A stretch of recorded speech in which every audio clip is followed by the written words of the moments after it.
غلوة والتانية، وهرجع اوطي عليها النار اقل من المتوسط. تمام، عشان تستوي براحتها. كده خلاص هي غليت معاكم، وزي ما انتم شايفين كده المية قلت. انا هوريها لكم دلوقتي، بس اهي فاضل لها حوالي دقيقة وهطفي عليها. هنا المرحلة دي المية بتتبخر والسكر بيتعقد، بيعمل عسل تقيل شوية. اهو يا جماعة، هو كده خلاص هي الدقيقة عدت، وزي ما انتم شايفين كده السكر عقد معانا وعمل عسل خفيف، وطلعناها وحطينا عليها العسل زي ما انتم شايفين كده اهو.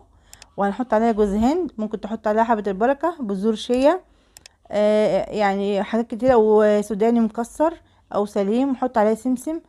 حط اللي انت عايزاه. بجد البطاطا جميلة جدا، تحبي تبدعي فيها زي ما انت عايزة. اتمنى ان شاء الله يكون